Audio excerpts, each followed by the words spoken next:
everybody. Welcome to the We Keep Smiling Podcast. Amber. I'm Miriam. I'm Misha. And we have a guest today. This is the fabulous Nicola. Today we will be discussing you. What you have been through. What life has been doing with you, basically. Oh gosh. But just quickly, ladies, how's your week been? What's been going on? I can't eat sugar for 3 months. I found this out yesterday. I go to Kinesology. She helps me. She's been helping me since I got diagnosed with MS. And I know that my sugar intake has been quite a lot lately, but I didn't know it was to the point where I can't eat sugar for 3 months. So right about now... But hang on, sorry Amber, we spoke about the sugar thing, because there's sugar and there's sugar, you know? Because there's refined sugar and then there's sugar in carbohydrates. Before you come, she was explaining. Explain the sugar that we're talking about. We're talking about all the sugar. No, but you said that you was eating cake and sweets. Okay, I was eating cake and sweets. And then I thought you didn't eat cake and sweets. I didn't eat cake and sweets. Well, you said you don't. So sometimes before, I was very, very good. I didn't eat nothing. And so when people used to eat stuff, I'd be like, ooh, yeah. What are you doing? Like me. I ain't like that no more because I've got older and I just thought just one cake. Just one cake. It wasn't just one cake though. But now, it wasn't just one. Yeah, it wasn't just one. Then it turns into 3. It's like crack. Sugar It is turns like into crack. the whole packet. Literally. So You I relapsed bad. The sugar. I relapsed bad. It's affecting my legs. So I've got to do something about it. That was my next question. How does that affect you? Yeah, it affects my legs. It affects my legs bad.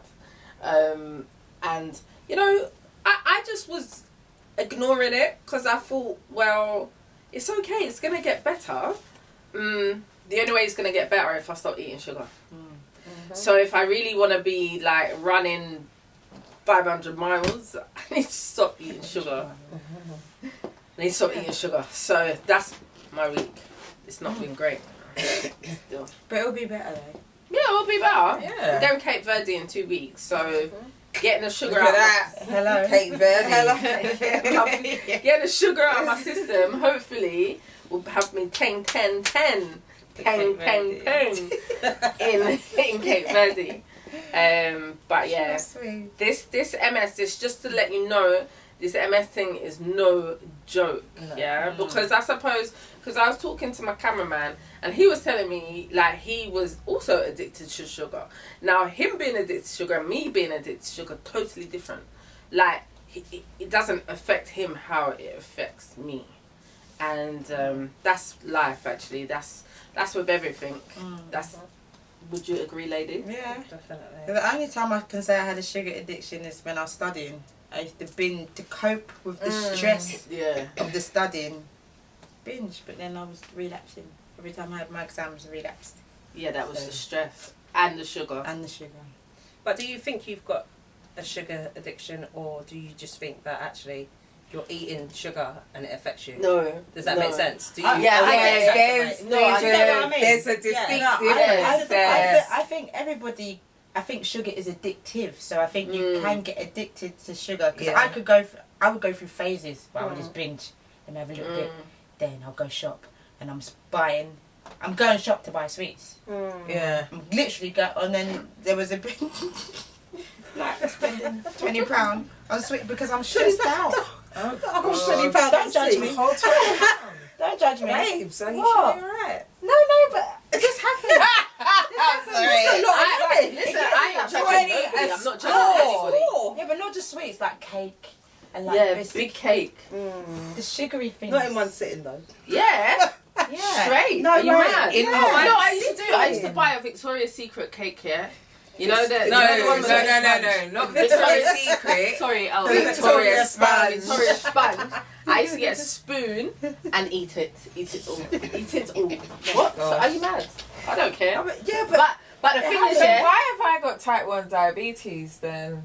Because I don't eat cake like that. Yeah, because you can't. Because you've got type 1 diabetes. Obviously, right now, it's like I'm bordering on diabetes because I eat so much goddamn sugar. So But you'll come out of this phase. I need to come out the phase. You will. Today it's not the last day today because I'm going Nando's, but I'm going because like obviously I'm tired. Like I think MS, like, I'm not being funny, but the whole week, obviously, if you're doing stuff, work, But you know do what? everything. You know what else I class as sugar? Like drinking alcohol. Oh, but that's got so much sugar. So if Maybe somebody just says to me, alcohol. Any like soft drinks, yeah. anything like that, it's hidden sugars. yeah. Like Yeah, you just So I really said bad I'm allowed the fruit sugars. I'll allow myself that. But Yeah. I try and avoid the other sugars like the cake. refined sugar. So guys, in 2 weeks' time, you'll see the difference. But I might be a bit moody. I'm going to be a bit moody. Actually, I'm going to be angry. And sad. No, because it's where you put your mind. Yeah, but you're going say Cape that Verde you're anyway. gonna You'll be be fine. moody, You'll be then fine. you You're not will going to be be moody. here. Exactly. Like you've got to change your way She's of fine. thinking. She don't got to do nothing. She's going Cape Verde. Yeah, for real. You don't need to. She don't need For to real. No, you don't need to do nothing. Do you think that there'll be lots of sugar? Like, do you There'll think be lots of everything else. Yeah. There'll be lots of everything. So just pick. Do you know what I mean? So like maybe the 3 months should start after Christmas, but I'll just reduce my. No, real talk, because I don't want to mess up. Like I think the 3 months should start in January. Yeah, you can anticipate. But I can You can reduce. start cutting back. Exactly. Yes, Yes. yes, Yeah. yeah. Don't wait for. I'll start cutting back. Yeah. But- Yeah. No, this is a serious problem. Not Like, the new year, new me. do you know? Sorry, just New Year's is actually in March. Yeah. It's not in January. It actually Yeah, is. we know That's- that. Yeah, If you know, you know. It's springtime. If you Exactly. know, you know. Exactly, literally. If you know, you know, girl. Exactly. I'm not even Right. waiting for that. I'm just starting my new stuff now because it's why is this? Okay. Okay, so what How did was you do? your week, Miriam? Oh my gosh. No, it was good. It was good actually. I got very productive. Moving forward with my administration, which is very difficult for me at times. You know, like with the family, with the kids, this appointment, that appointment, this, all the things. But there was a couple of parties this weekend. I know. I missed out. I saw. A couple of She Sun enjoyed City. Sun Sun City. City. I know I can say that, but Yeah, you can I say swear to Sun God, City. I It was saw your wicked. post and I was like, hold on, where was the Thank invite? you. No. No, Thank you. That's because- what I just No, do you know what? Like, where No, where do the you know place? what? Where's Oh, the I'm place? so Our sorry. age group. But it was Sun City. I'm not gonna Exactly, lie. where was the Exactly. invite? That's what I said to her. But she said, obviously, we went to the appointment yesterday. So No, you but That would have been in the night time. No, but It was this a day in the party. This It was a was day a party. day. But I didn't. But then I cancelled because I was going to Bristol. But then it was my brother's birthday and party, and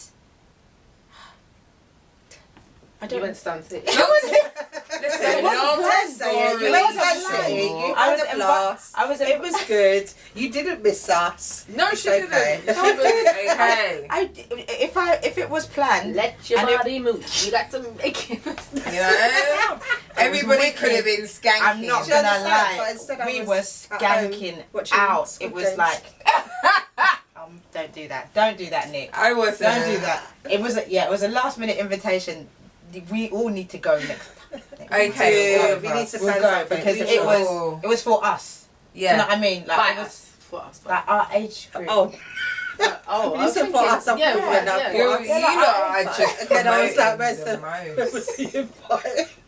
I'm sorry. No, I'm yeah. being troublesome. I'm Yeah, sorry. no, but it was lit, and we were vibesing with the the MCs and yeah. So Sun City was good. 10 out of 10, yeah? 10, mate. Oh, 10, Alright. 10. And it was I all wanna about, talk about you it know, there's no because- funny vibes, there's no like funny attitudes. Well, I wouldn't notice. It's big people things, Yeah, isn't big it? things, it was wicked. So how was your week? My week was good. Yeah. How do I start? So, first of all, I'm working with Miriam, doing this whole property thing. That's been working really well. A lot of people have been receptive. I'm starting that's to make good. some links. Good.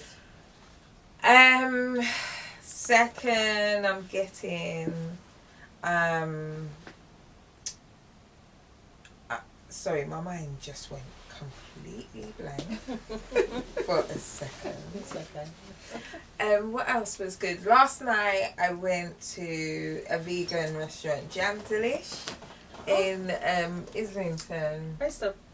Anyway, can I say that?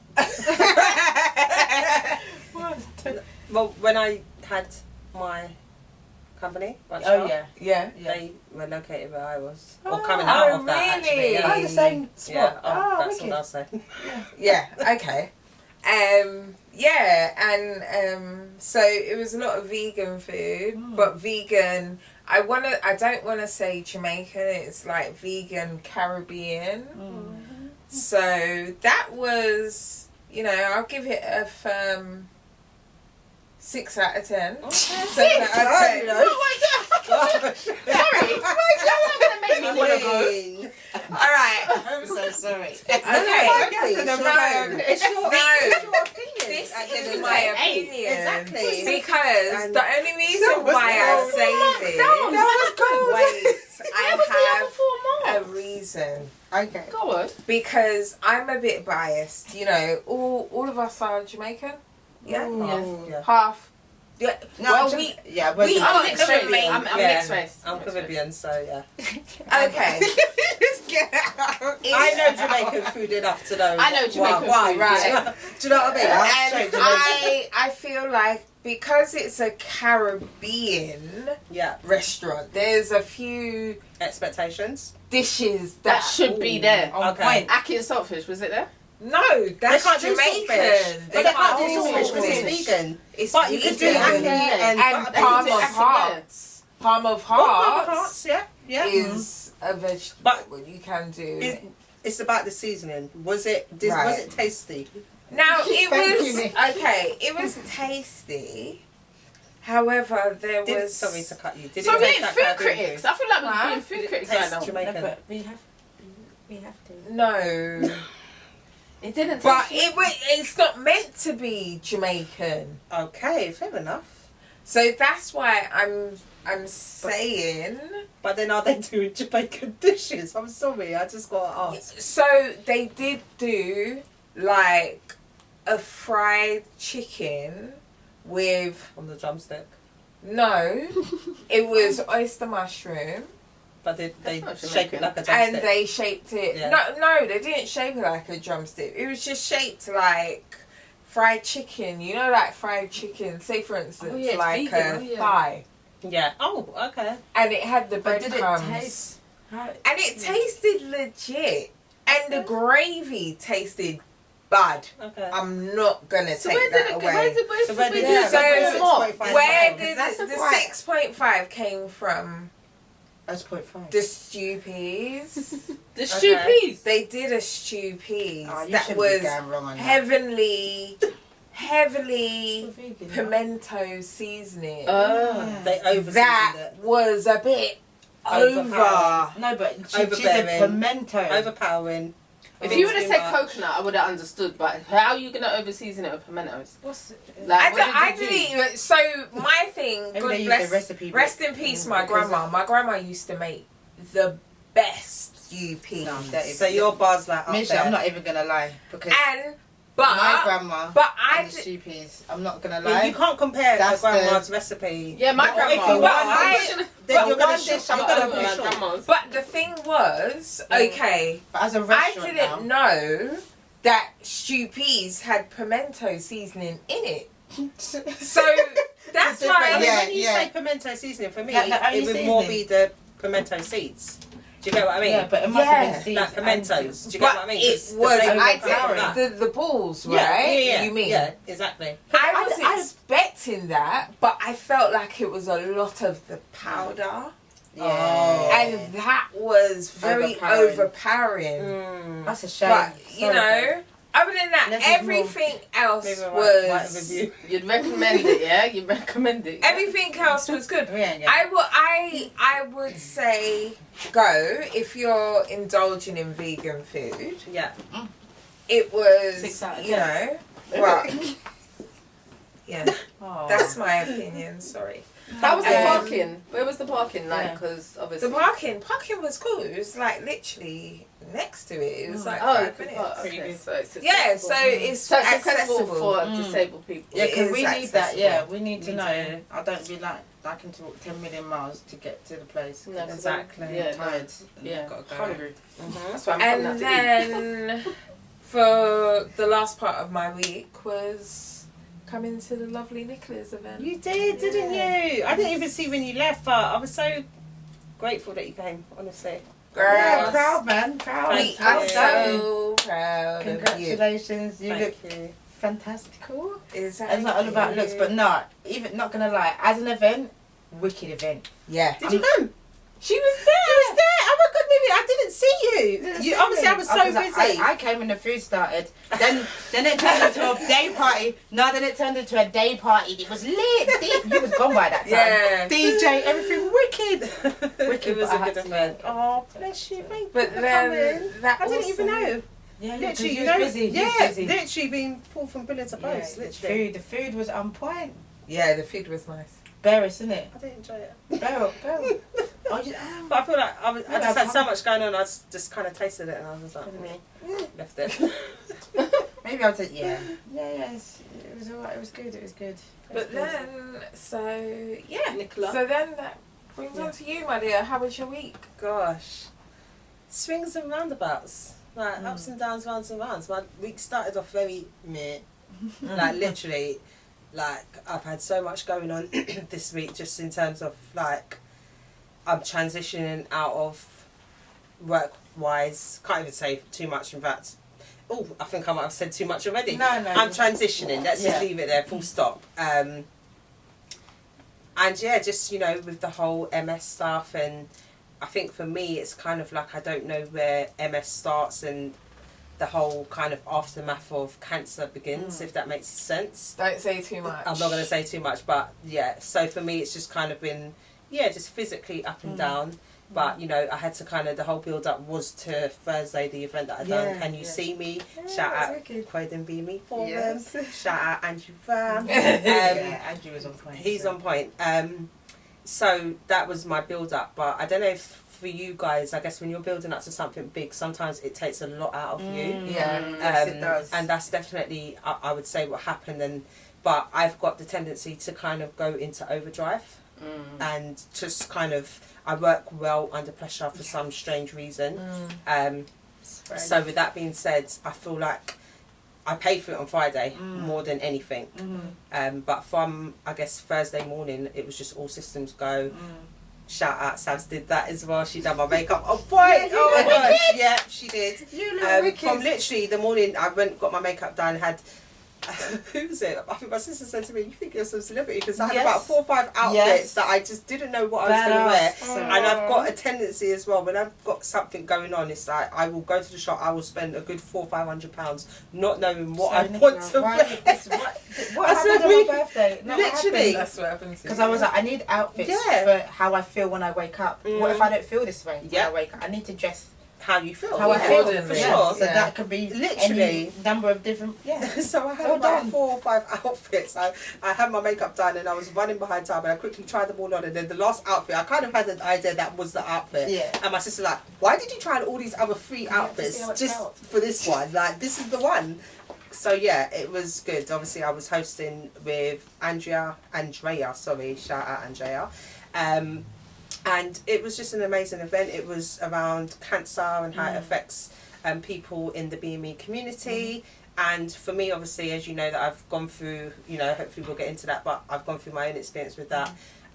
So yeah, I ended it kind of on a high with that, but then, like I said, I paid for it physically on Friday. Because I had nothing left on Friday. But I'm not gonna lie, it was a very successful. It was an amazing event. It was well put together, well thought out. A lot of information, a lot of different organisations that were there that was able to. We'll come next time. No, for sure, it was really good. Especially like even if you haven't, gone through that yourself, but you might know someone who has, and it just kind of gives you a bit more of an insight into what I guess you go through, and different experiences and what's available in terms of the BME community. Fantastic. Thank you. So I guess that brings us on to your journey, babe. Gosh. Your journey. You can start with MS and how your That's a good journey. place to start. Yeah. Gosh, I can't even start with MS without going back a little bit before MS, and the reason being is because I definitely had MS longer before my diagnosis, because I was definitely living in fight or flight mode constantly. I'm coming from a corporate background, so my background is account management and sales, and it's a very kind of pressured job. And then definitely coming out of my last job, I was there for 4 years, and you know, everything was amazing. To be fair, even to this date, let me backtrack. To this date, now I don't know what type of company they are, but when I was working for them, they were a great company to work for. However, like I said, with, you know, like good paid jobs, it does come with a level of responsibility, and my God, was the pressure mounted on me. And I'd say probably maybe the year prior to being diagnosed with MS, I could feel that something wasn't right, physically and mentally. Like there was just a big disconnect. Like within my sales role, I felt like compared to my peers within the same job, I felt like I was constantly having to work that little bit harder to get the results. You know, in my last year, I was definitely under a lot of scrutiny within the company, in terms of like my performance. I was constantly being put under performance reviews and disciplinary action. In terms of, you know, with sales, it's all target driven and KPIs. Exactly, it's about the numbers. They don't care what you bought in last week. Like I could have bought in a, you know, 50k deal last week. If I'm not bringing that in this week, then that's forgotten. Do you get me? So for me, it was a lot of pressure, and at the time, my son was quite young, and I feel like where my head was mentally, so this is where the mental definitely kicked in as well. I was coming from a place where, for me, having a job was important to me because it meant I was able to provide exactly and give him the life that I never necessarily had, and I kind of prided myself on that. So whenever I felt like, oh gosh, feeling a little bit emotional, I'm not going to cry though, right? I've got a little bit of makeup on and I ain't trying to spoil it. It's real. Do you understand? It's real. Like literally, I used to feel so like, oh my gosh, this is slipping from my fingers. But anyway, kind of like in the months leading up to my diagnosis, again I was put under performance review because I hadn't hit my target. I wasn't even crazy behind the target, but the targets were so high. It was like. But that alone is stressful. Yeah, the like, stress. That alone is stress. To say, oh, you haven't met your targets, so we're gonna put you on disciplinary. But do you know what it is? It's the way, the nature of the nature of the job. So this is the thing. Like you can't expect, because at the same time the reward is great as well. Does that make sense? Like I'm coming from a job that, you know, I earned some really, really good money. Do you know what I mean? So that it's the nature of the job. So, but what I didn't realise is the pressure it was putting on me physically. Manifest, literally. And I remember I used to go home because, again, like I said, I used to work so hard. Like I'd be the first in the office and the last out. Like I'd work out of work hours. Like hours were like 8:30 to 4:30, and I'd stay till 6 if I had to. Like if it meant I could get some money, or if a client was interested, or what have you. But with that being said, I could always feel that something was. I can't like. And in fact, I can explain now that I know MS well. Like my shoulders used to feel heavy, like really heavy. Do you get what I mean? Like, and it's that buzzing feeling. And then my head would feel heavy as well. And I don't. I feel like maybe on reflection, like being a lot younger than what I am now, like I just kind of. I shoved it off. You know what? Right? See, if it was different, like you see, if your legs went.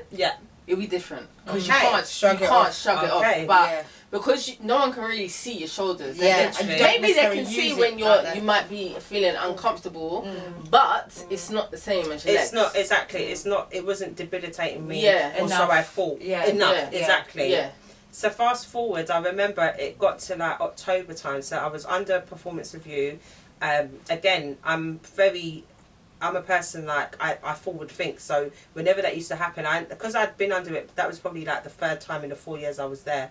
And I'm always like with the HR, okay, she's always like, it's okay, Nick, we just got to put some KPIs in place and, you know, you'll meet them, you'll be fine. I'll be like, okay, so if I don't meet the KPIs, then what? Yeah, then what? Then we just go to the second phase of that. And then, fine, don't worry. Okay, we go to the second phase, then what? You would be... Sorry. Then you would be fine. So my head would just go from, I'm not even there yet, but my job is at risk. Yeah. This pressure is real. Do you know? But then how I used to think, like, I used to be very negative because I'd literally start just living in that moment of, okay, I'm going to lose my job. Yeah. I can't provide for my son. Yeah. I don't think reviewing pay my it, bills. I think we all. I Literally. think That's what that's I what. would be. Yeah, that's So- what I do. It used to put a lot of pressure. Maybe I put pressure on myself. Yeah. I don't know. You do, but the reality is exactly what you're saying. It's you saying, oh, it's going to be fine. You're gonna, but what is going to be fine? Because what's the next day? Exactly. Yeah, The end of this exactly. line Exactly. is I have no job and I now can't provide for my child because this is Don't where I understand. used to be. Yeah, that's I what would used to refuse know. to let my child Yeah. live in poverty. I grew up poor. Yeah. I'm not making my child Yeah. experience that. Exactly. Yeah, the fear. See, that was fear. it's so different because you come from poverty, or you say. I don't actually believe I come from poverty. But you I got everything I wanted. Now, the pressure on for me was doing better than what my mum done for me. And get so, that. you know, every year take the girls to Jamaica. That's because every time, like with any opportunity, I'm going on holiday with my mum when I was a kid. Do you know what I mean? Yeah, I was in private school as well. Yeah. And so obviously I tried to put my kids in private school. I did, but they didn't stay Same. because the didn't stay. money. I don't know how my mum done it. Maybe times were different. I don't know. But Your mum was a hustler. Your mum was a hustler. I went private school. Yeah, shout out Royal Russell. Gonna lie, your mum was You a went boss, Russell. mate. That's Yeah. where my niece went. Yeah. That's up the road. Yeah. Yeah. Yeah, I went there, Yeah. but I had to leave, and I had to go to state school, and I was so upset. And I So know you're this a halfway sounds. cook. No, I know it sounds bad, but honestly, I come. You know what? You see in my lunch hall, yeah, peacocks standardly running around. Yeah. I went to state school, and like Yeah, it's sorry. oh my Sorry. god, the seating it wasn't the same. Do you know what? Okay, it makes sense now. Yeah. What do you mean it makes sense? What makes Private sense? school, I can see it. I've never been ghetto. The problem happened. Ghetto, like, come on. Yeah, she's Okay, getting Like, not really. I say this all the time. I've got me. best of both worlds. Obviously, I grew up in quite an affluential area, but at the same time, the other area, like where my mum was road as hell. Do you understand? Like Redbrook Estate, shout out. Yeah. Do you understand? Even though people say we were moist, I don't know why. We had some heavy hitters, man. I'm joking. Sorry, edit that if you need to. But yeah, I'm just saying, innit? Like, I get it. Yeah. Yeah, listen. Don't get twisted. I can speak the Queen's language. I can do that. Of But course you can. It's just You went to private school. yeah. I'm sorry. Don't, because you're gonna do that all the time. But I think what it was because obviously when I got into secondary school and I was in state secondary school, Yeah. the attraction of say going to the roads, Yeah. it caught me. It's a chat. It's a chat. It's Let's a have it chat. right. It grips Like you. I said, Gripped me and yeah. didn't let go. I went from, like I said, like I grew up in Abbeville Village. It's not even called Abbeville Road. It's called Abbeville Village. Yeah, that says it all. Like we grew up next door to a duchess. Yeah, like shout out whoever she was. Abbeville Road. Yeah, I can't remember her name. But the attraction of like Brixton, Acre Lane was like, when I used to go to my mum's area, like the whole estate thing was like, wow. Yeah. It was like, wow for me. World, didn't it? Yeah. When I went to estates, because obviously I didn't live in an estate, I lived in a house. So I was very intrigued as to what Angel Town was like, and like, oh my gosh, this is amazing. This is amazing. This is amazing. And then all I wanted was a pizza. Oh, I swear down, all I wanted was a pizza. I said, can you call the pizza people, get them delivered? They wouldn't come to Angel. I was like, where are we? Yeah, I didn't understand. I was a kid. Angel I didn't understand. back in the 90s. I didn't understand. Yeah, but I didn't understand. Yeah, it was dangerous. To me, all you got to do is phone for a pizza, and then the pizza man comes. They're telling me to meet me. He's like, meet me at the end of the road. I said, that doesn't make sense. Pizza Hut's right there. He's not risking his life over a pizza. Yeah. With no tip. I think, that going back to the whole MS, where it started or whatever, I was a very anxious child just because I put myself in situations that I actually shouldn't have been. I put myself in things that were none of my business. None of my business. And I just made myself very, very anxious. Very anxious. And I think the anxiety just got way too much. And now I have MS. But I mean, yeah, I think what we were saying is in terms of like, it's the pressure.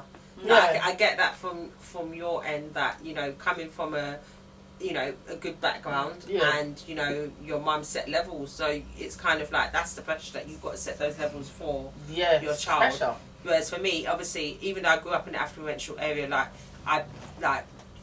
it weren't that sort of party. I didn't go to no private school. Obviously, I ended up like at my mum's. That's a whole nother different story for another different podcast. But like, what's the point I'm trying to make? Like, I felt that I needed to provide for my son, and times were hard. Like when I went to my mum's, to be fair, I was hit with a real kind of like reality check. Do you get what I mean? Like real life. Do you get what I mean? I grew up with my grandmother, so life was kushki. That was like from 3 to 12, and then 12 to 16, 17 I lived with my mum. And like I said, I kind of like, my notion always was I didn't want my son to have to suffer the way I did, or have to graft, or even go down the roads that I went down. I went down some very bad roads, but then I equally worked really hard in my early adulthood to kind of get out of that kind of lifestyle, if that makes sense. So leading back to obviously my last job before MS, like when my job was under threat, it was sort of like, I can't hack this. So literally, so like I said, I was put under performance review. I remember it got to a point like I was still kind of working like more than what I should, even when I'd feel ill. I remember, I think I even like at one point, I think I had the flu or something like that, and I literally wouldn't take the time off or even dare to ask because I felt like I couldn't. Do you get what I mean? And then I think it was literally in terms of like the direct MS diagnosis, I think I had like an event for work. I used to work with schools, and there was an event in Cardiff, and I went there with my manager. It was like I think it was like Wednesday to coming back on Friday, and everything was, in fact no, from the Wednesday, in fact I didn't feel good at work. In fact no, from the Monday I didn't feel good at work. Let me have it right. I kept feeling like, I can't explain, it was like something was going on with my mouth. Like it felt like, I don't know, like it just felt awkward. Is the only way I can explain it. And then fast forward to the Wednesday, I left with my manager to go to Cardiff. Everything went well with the event. I still wasn't feeling quite myself. And then I just kind of like done the event. We left there, got back to ends like Friday evening, I think around about 7. As I do, like I think my son used to go to his dad's on the weekends, so I literally remember I went to the shops, got my typical little alcohol drink. You don't know I love a beverage. Majorly, just to say. And literally I went home. By this, obviously I've got a partner as well, so that would have been early days though. We would have only been maybe 6 months in, I think. And then got home, and that was it. I felt like I was slurring my words. So I think my sister for some reason was at my house, And I was talking to her, and I said to her, am I slurring my word? Do I sound like I'm slurring? This was before I had a drink. By the way, because some people are like, oh, you went to the shop and bought drinks, it was before I even bought a drink. My words were slurring, or it felt like they were slurring. I said to my sister, do I sound like I'm slurring? She said, no, you sound fine. So anyway, fast forward to a couple of hours, my partner came in, and he actually said, like, and I don't even think at this point I'd had a drink. And he said, have you had a drink? I said, no. Can you hear it? He said, yeah, you sound like you're slurring. I was like, oh. I said, I don't know. Like, I haven't had a drink, so I don't know. Anyway, I just cracked on. I carried on with my evening as usual. Had my little tickle of drink. Probably, in fact, I had a little bit more than what I should have. Because I just remember he went to bed, and I just literally, as I did, like that was just my thing. Like, I used to still stay up and have a few drinks. I had a good few drinks to the point, like, yeah, I was raved. I was. And then anyway, Friday now. It was Friday. Yes, I had a long week. All right. Yeah. So anyway, I remember going to bed, woke up the next day with a hangover. And again, when I say I had MS before, like a typical thing, the heavy legs. But I just used to think it was a hangover. Because that was just what hangovers do, right? Right? Maybe not. Yeah. Do you know what I mean? Yeah, you're right. So anyway, Saturday I was just suffering the consequences of the Friday, like really, really bad hangover, but something just didn't feel right. Like my legs just felt really. It's crazy, really, isn't it? It's that something doesn't feel right. Yeah. It felt, I mean, it felt like a hangover, so I just kind of put it down to that and said, oh, do you know what, just one more sleep and I'll feel normal again. Because I didn't drink. Sorry, randomly, have you guys ever had a hangover and had it trigger your other MS symptoms? Yeah, for sure. Because remember, I had this conversation just yesterday with you when I was saying, I remember my oncologist said, I asked him, because obviously I am a drinker, and for me, that's always when the main symptoms are triggered. And I remember saying to him, when this is after the fact of being diagnosed, and I said, like, so is alcohol a factor? He's like, no, that's not a factor. So I was like, okay, green light. I don't know why they're lying. That's definitely lying. You got to remember there's sugar in alcohol. And it's a high amount of sugar in alcohol. But then you've got to remember, they don't take all of these things into consideration. They They really don't. You know, they're just going by their rule books, their playbooks. That's what it is. Yeah. Like ABC, that's where that leads there, or that leads there. And that's why we've got to do things like this to let people. 100%. It's about raising awareness, because it's awareness. a dangerous game. Sometimes I feel they're playing, but again, that's another story. Remember, they want to eradicate quite a lot of people from the earth. And but not even that. The biggest thing to remember is, for me personally, is that we need to remember. And again, I'm not going to go too deep, but I really could. That the NHS is a business. Yeah. That's what people don't realise. Yeah, like the pharmaceutical company, like that's one of the biggest well-paid companies in the world. In the world. Like, it bears well for them, for people to be unwell. And because it means that they can provide us with more medications that probably make us more sick, you know? It doesn't make sense to me. Like, I think I found out so much through like non-medics basically, through like discussions, Facebook groups, like when we talk, do you know what I mean, our groups, like I found out so much more that's actually helped me practically, because that triggering thing, like when I've had a drink, that can like mash me up for quite a long time after. 100%. That's why I don't drink. I cut back on my drinking. For me, it was a direct kind of link to my diagnosis. Because like I said, because what happened after, so the Friday, the Saturday, I thought the Sunday I'd wake up just feeling normal. And like I said, through the night, my legs were just heavy as hell. And then by the Sunday morning, I couldn't move my whole right side. I thought I was having a stroke. I literally thought I was having a stroke. That's how serious the symptoms will get. Literally. That's how serious. Because I remember just like getting up and just thinking, what the fuck is going on? Like I literally thought I was having a stroke, and my partner was sleeping, and I literally went downstairs and was like, I'm not doing this. I'm not doing this. I'm not calling him. I literally just called the ambulance.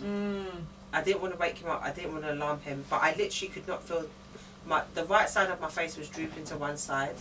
My arm, was just like floppy and lifeless, and my leg hadn't gone, but it felt like it was gonna go. Yeah. And then the ambulance came. By this point, he woke up. He's like, "Why didn't you wake me up?" And I was hysterical by this point, and I was like, "I didn't want to alarm you." He's like, "Come on!" Literally, ambulance came in. There's like, "Look," I was like, "I'm having a stroke," and there's like, "Look, if you're having a stroke, it's like we need to get you to the hospital now. It does like everything you're displaying right now. It potentially could be a stroke. Like if it is, the damage." Whatever damage is done is done. The most important thing is not to like make more. Yeah, exactly. They need to. There's no delay. They need to get me to the hospital. Got me to the hospital. Done all the CT scans. I got to the hospital. Who's the first person I messaged?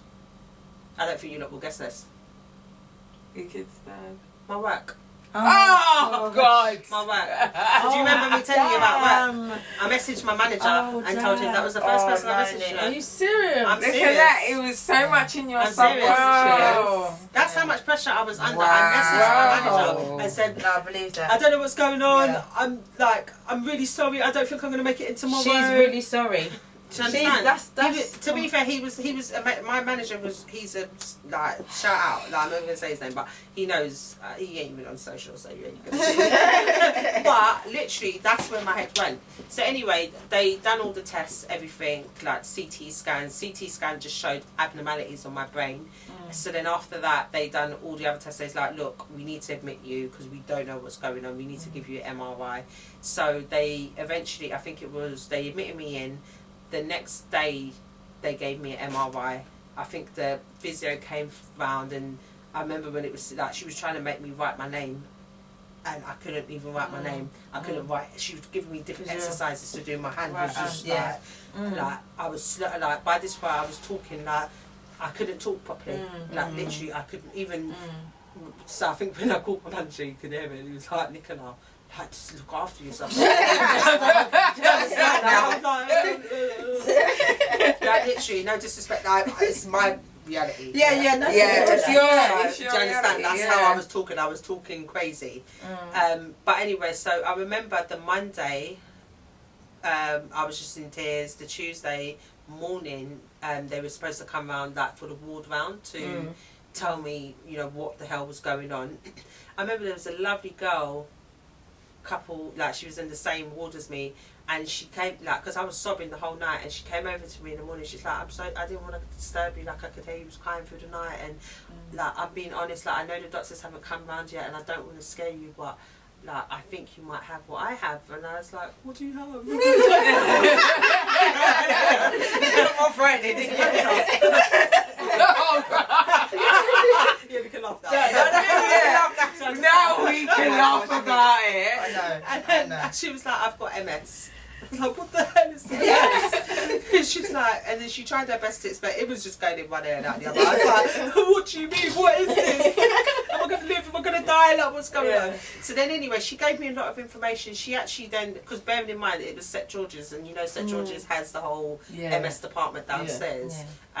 She bless her, went downstairs, brought up loads of information sheets. I started just reading through them. So nice. Literally, and then within a few hours, the doctors came round and confirmed it was MS. Serious? Wow. Yeah. And that was basically my diagnosis story. And you guys, you know, since then it's been crazy. So obviously, you know, I was put on a course of steroids after that to, I guess, encourage the recovery process or speed up the recovery, should I say. Which, to be fair, it did work. Obviously, I took myself right down to flipping David's alkaline shop. Or to be fair, my partner did. He just went down there. He went on a mission. Like, I don't know how much I can say, but I'm going to say it anyway. Like, he got me the THC, is it? The one you put under your tongue. And the crazy thing is, one thing I will say is when he gave me that, I remember this was maybe a few days after I was let out of the hospital, and I was still slurring. And as soon as I took it, I could talk normally. Wow. I was like, "What the hell's going on?" Babe, can you? Am I talking normally? I was happy to talk normally. He's happy to talk Do you understand? normal. Like, listen, don't play with Like the real herbs out there. Real herbs. Thank you. Listen, there's a reason God gave it to us. Yes, 100%. For a reason. So, needless to say, I was living off that. Obviously, you know, What year was that, Nick? That was in 2018, I think you would say, 2018. Yeah. So it's been, gosh, my maths is 6 years. 6 years. 6 years. This one, 6 years, just gone. Oh, gosh. There's been so much other things going on. Like, I don't even pay homage to that because, you know, MS has been... It's been a crazy journey. It's been the start of my journey. That's definitely when I got into Dr. Sebi and started doing a lot more research around, of course, like how, you know, how food affects us and, you know, how, you know, food and the mucus in foods that we eat, or how the foods can create mucus in your body that then creates disease. And, like, but I wasn't heavy on it. That's when I met Amber. I feel like I met you just very... Yeah, because when did we... Sorry, go on. I feel like it was the same year that I met you. It was. Like, literally. Like, shout out T. Like, he put us in contact very quickly. Yeah, I'm glad that he got me to you. Yeah. When you first got diagnosed, because I feel like when you get there quick, like in the beginning, it helps a bit more. Yeah, 100%. Yeah, crucial time. Because look at you now. Like I know you got cancer and all that, but hello, you're still here. I don't have She cancer doesn't anymore. Yeah, exactly. Sorry, She's just gonna say that. I'm sorry, guys. I don't fully claim MS either anymore. Yeah. No, I man. really don't. Amen. I don't claim it either. I was saying this to Angie in the car yesterday that one thing with MS, it everybody's story is different. And how it affects people is so different. Yeah. And do you know one thing about me that I have to keep saying? I have to stop taking shit for granted, big time, because I feel like God has blessed me in different ways. Like he keeps giving me warnings though that I need Nicola fix the fuck that. Like, I sit you the fact that. Yeah, literally.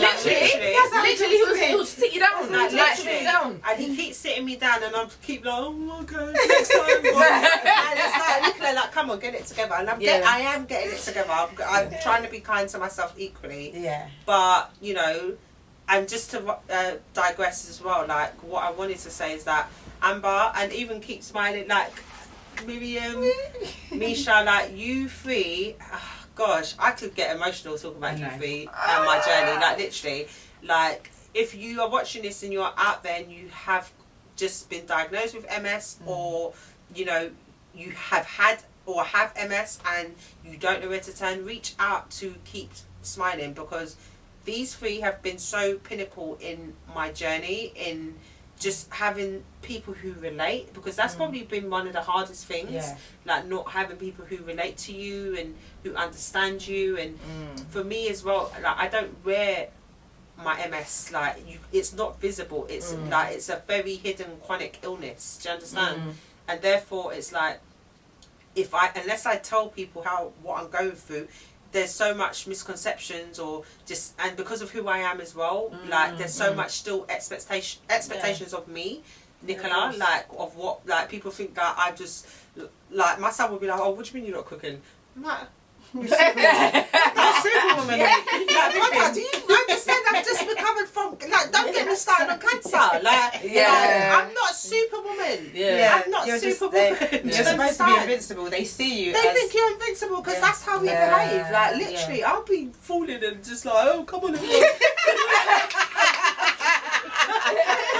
Do you understand? Like, everyone's still on my shoulders. Like, no, it has to stop. Like, and that's one thing I'm starting to realise, that I have to actually now say, be selfish and understand to tell people no. No. Thank you, Nick. Literally. Thank you. No Literally. more. Thank you. But like I said, like you guys have been so supportive, so phenomenal. Like I remember when you first started Keep Smiling and the group. Oh my god.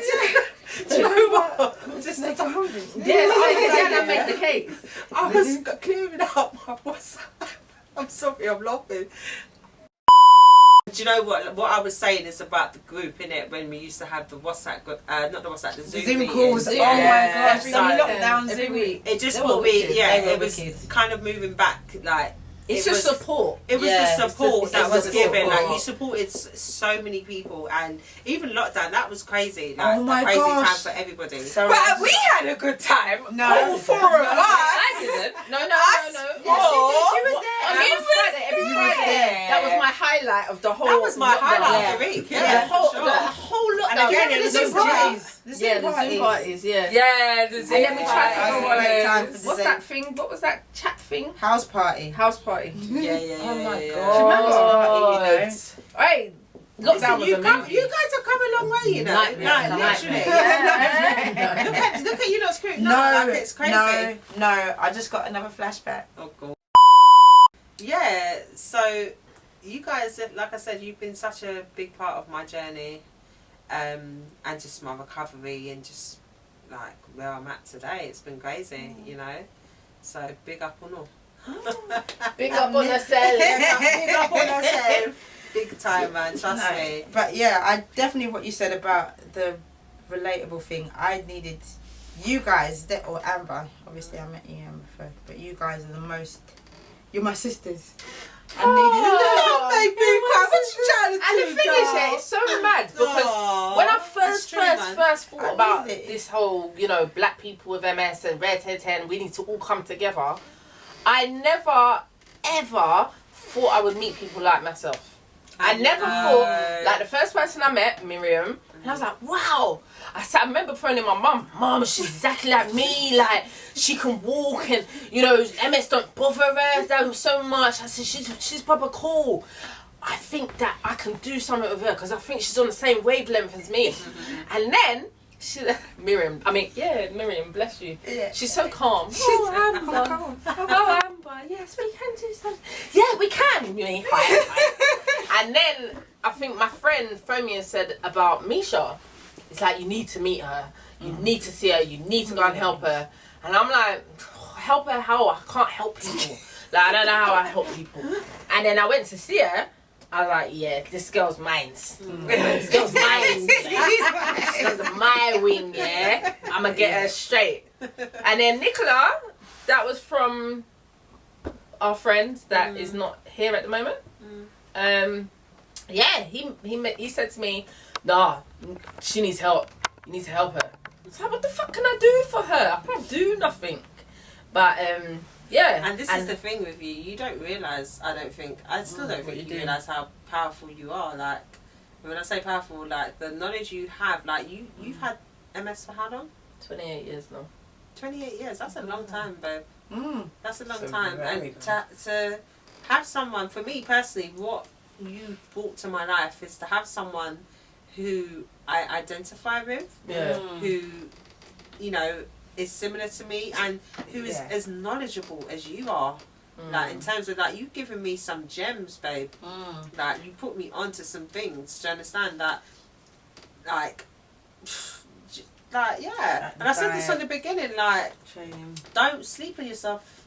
Don't sleep on yourself. Don't sleep too long, girl. But you're here now. You've arrived. Yeah, like, that's what I'm saying. Sometimes, you know, God puts other people in your path, like Miriam, like Misha, to cement what is meant to be. You know, sometimes, you know, like strength in numbers. Do you know what I mean? Yeah, but that's what it's bringing it all together. I needed. There's no way. I don't believe I could have done this by myself because my story is great, but there's other people that have been through the exact same thing, and I feel like people need to know what's going on, innit? Yeah. And having it from, okay, we've all got MS, but all of our MS is completely different. So different. It's completely different. Yeah. Like, and I've been at the top stage where I was raving, running, I've been at the low stage where I can't walk.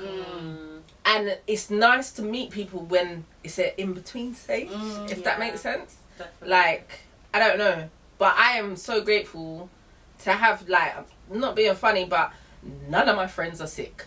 None of my friends have anything that, you know, they might have a chronic conditions. Yeah, they don't have chronic conditions. So me talking to them, and they're fabulous girls. I love you to bits, But you will never understand when I cannot get out of my bed and walk to the fucking toilet. You'll never understand that.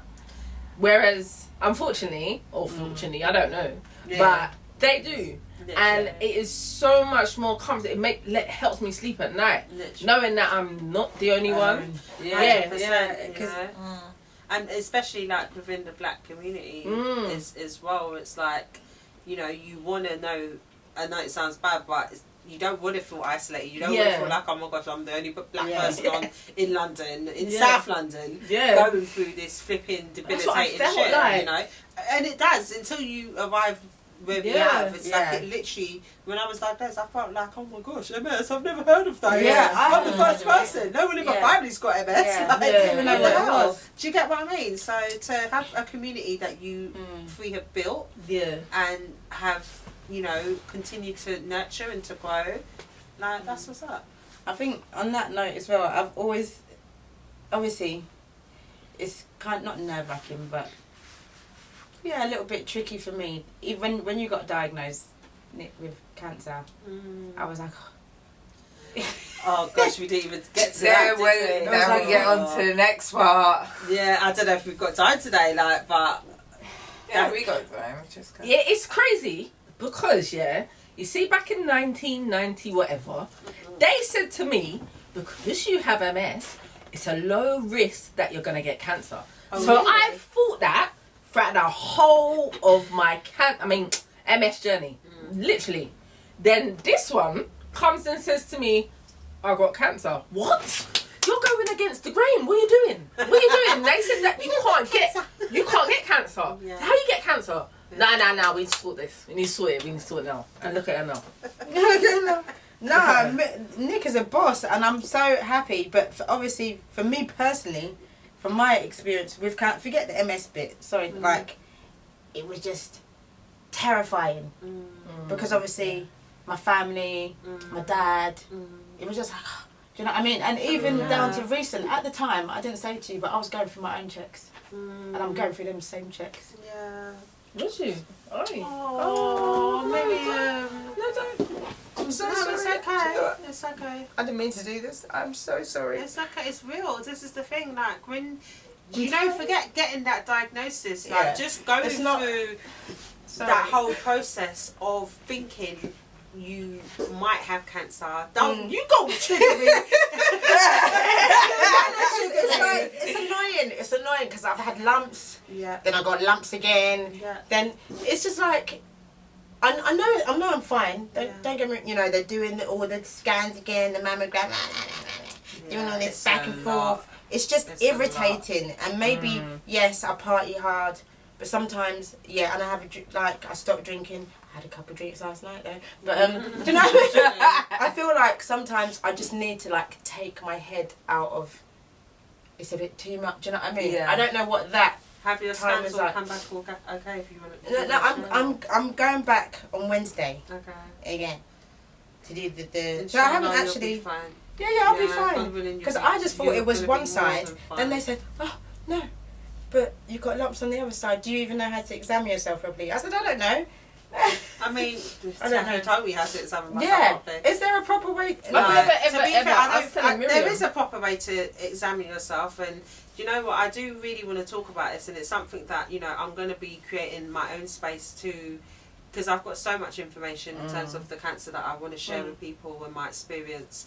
But what I will say is that there is definitely a way to check yourself in terms and the most important thing is just as a woman or a man, whoever you are, just to check your body. Like if something feels untoward, don't leave it like second guess it. Like go and see a doctor if something isn't what it would usually be.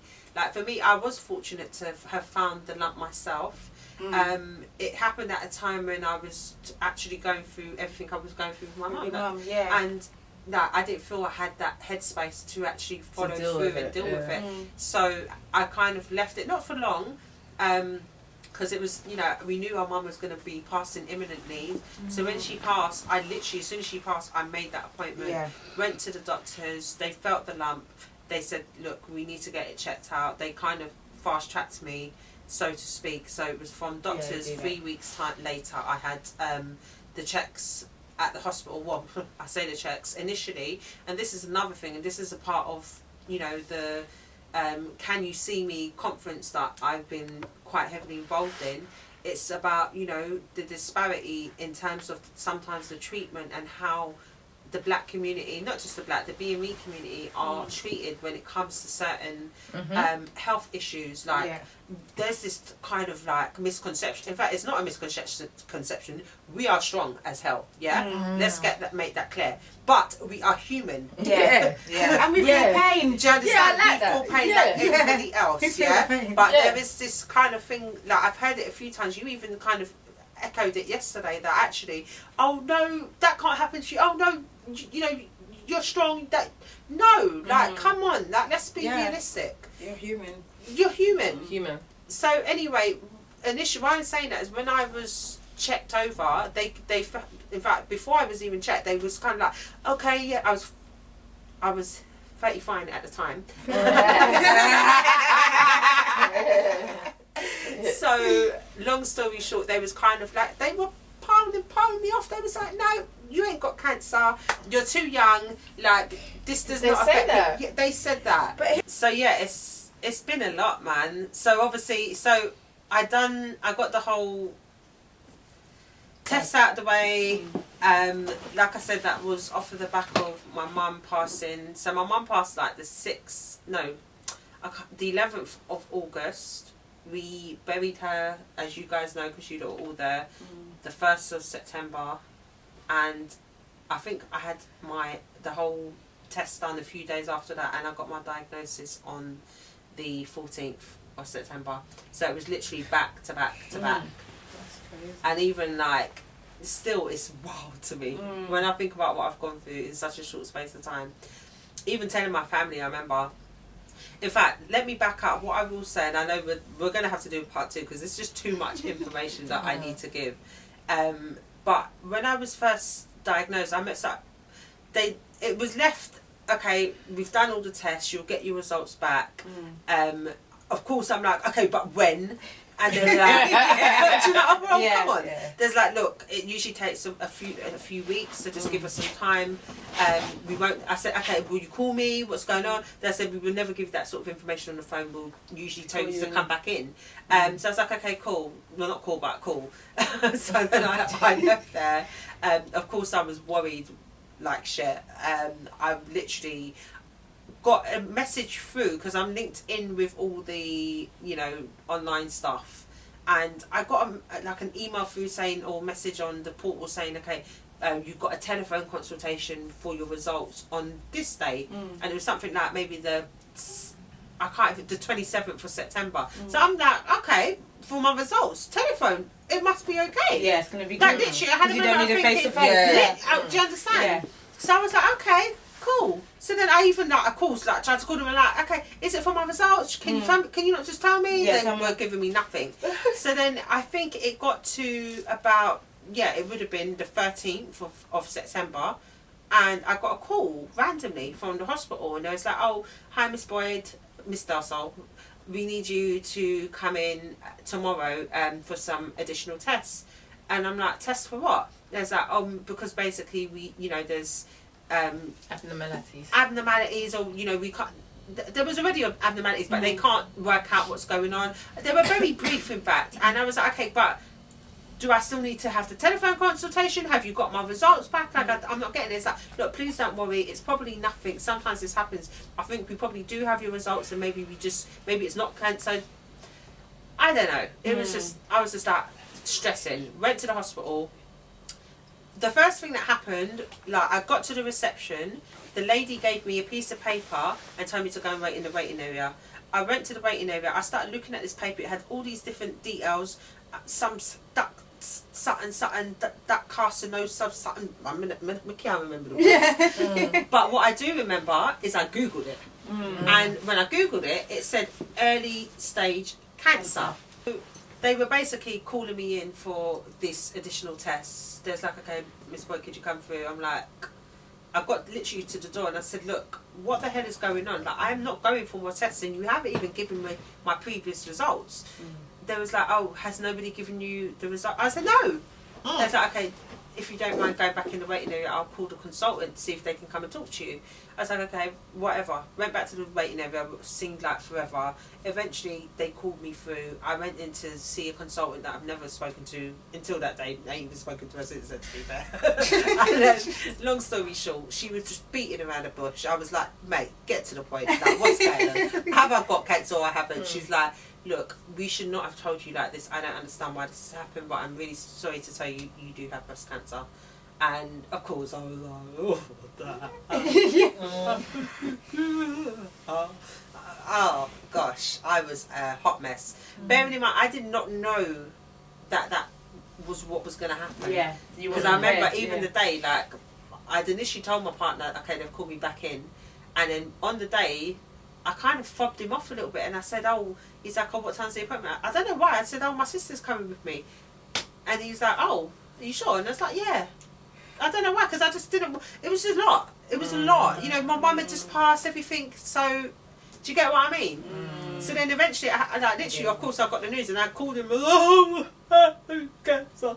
And then he was like, what? And flew to the hospital. It's just the word cancer. Of course, when you hear cancer, when you hear cancer, you're dealing with your mortality. You think that's not right. You think I'm gonna die. Because the thing is, like, I have had several, like, I've watched people die from cancer. We've tried. It's not like they did all the things. They grew stuff in the garden. Daddy had his own chickens. Like, he didn't even have a microwave.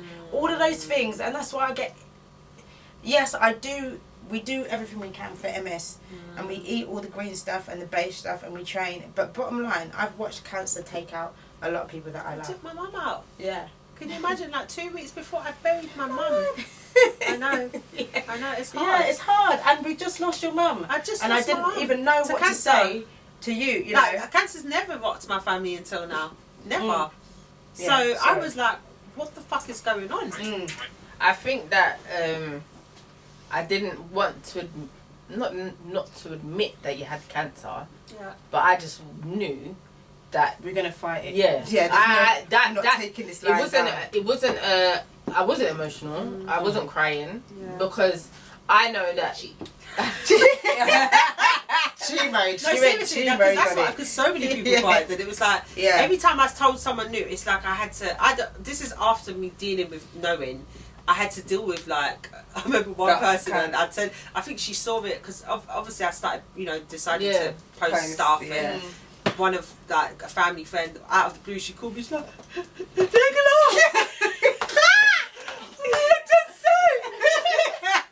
I know. She's like, I can't believe it. I'm like, yes, blah, blah, blah. She's like, no. I'm like, yes. Yeah. But that's what I didn't want. I said, I'm okay. But I'm not dying. That's what cancer I'm not dying. But that's what cancer does. That's what the message, like, as you guys know, like, I've kind of moved into, like I said earlier on, I'm transitioning out of this whole working for people. I'm done with that. Yeah. Amen. I'm too big for that. Like, thank you. My journey now has taken me somewhere else where I'm just here to let people know that no matter what it is, whether it's cancer, MS, whatever, like, it doesn't have to be a death sentence. Like, look at us. Yeah, look at us. Do you understand? You look bloody fantastic.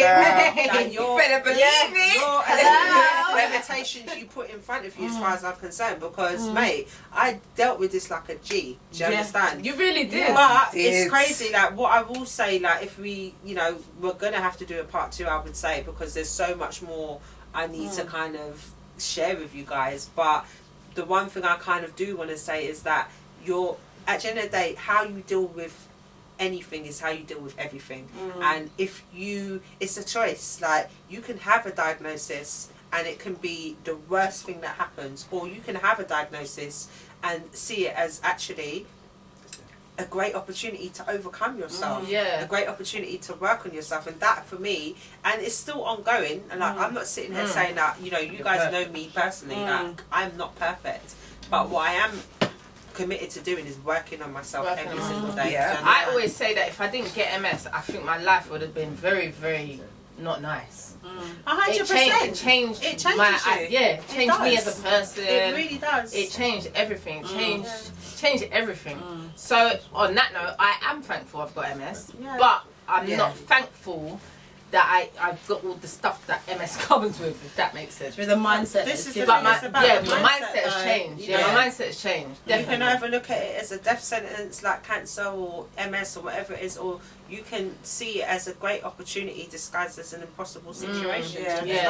And for me, that's how I've chose to, you know, it's not been easy at times, but that's how I've chose to kind of look at this whole cancer stuff. And that's kind of where we're at. But I think, because you're a boss from day, Nick. Do you know what I mean? It's not you're a boss from day. She was like, because look at you, opened up the food business. Yeah, you're not scared. Yeah. You're not like, do you know what I mean? Like, for anyone to go into business, you have to be like fearless. You really, like, fear is not an option. And you talk about sales.